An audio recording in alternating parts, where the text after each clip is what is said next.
Hi and welcome to the Resources Roadhouse. I'm Wally Graham and I'm at the 2002 RIU Explorers Conference in Fremantle, and I'm speaking with Andrew Radonjic. Now Andrew is Managing Director of Venture Minerals, and Andrew, you've been a very busy man over the last 12 months and you've just made yourself busier. Now we'll just quickly, you're busy because you've got the Riley Iron Ore project about to kick off in Tasmania. You've got also in Tasmania you've got the Mount Lindsay Tin project, but you just this morning have announced a new discovery over in Western Australia.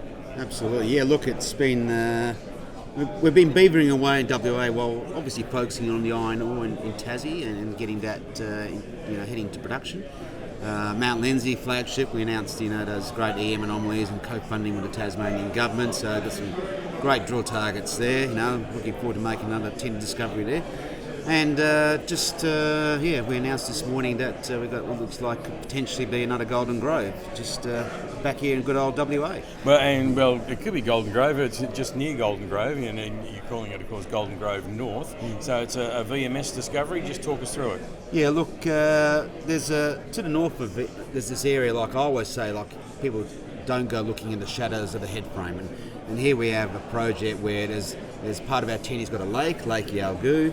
And just beyond that, there's a whole heap of sort of copper pits that were dug back in probably 100 years ago. And nobody's ever followed it up. They've looked at the gold next to it, they've looked at the iron ore next to it. And so we've just gone through and done, just good, solid, systematic geology and looked at all the data. We've honed into this area and we've done the source and come up with some very comparable results to what was achieved in some of the earlier, particularly the first discovery at Golden Grove called Gossan Hill. We're pretty excited. We've got around about the same sort of values, around about the same size. Of course, it's a geochemical anomaly, but we're certainly very encouraged to go to the next steps of drilling and EM surveys. Okay, so and when will all that kick off?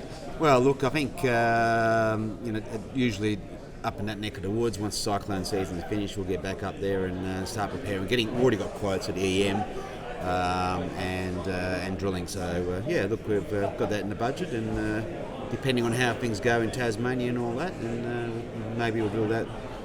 The timing will depend a lot on that. Yeah.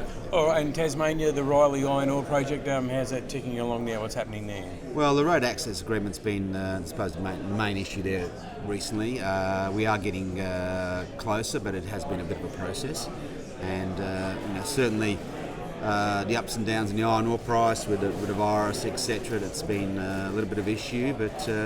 and obviously the volatility in that sort of 58% price, which is we're producing 57% product. So that's producing a couple of challenges, but we're still working towards getting the project ready.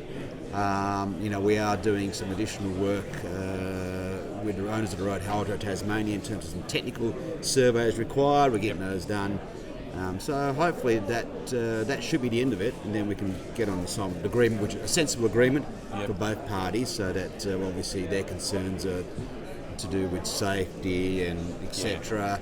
Obviously we need to prepare ourselves with doing those sort of roadworks and operating in not only just summer but also in winter. So we've got an agreement there which is a lot more flexible, so we should be fine to operate in that time of the year as well. So we're very close. All right. Well, as I said at the start, you've been a very busy man over the last 12 months. Looks like you're going to be a very busy man over the next 12 months. And as always, we'll look forward to catching up in the interim and catching up on all the news. So, absolutely. Andrew, thanks for being at the Roadhouse once again. Great. Thanks again, Wally. All the best. Cheers.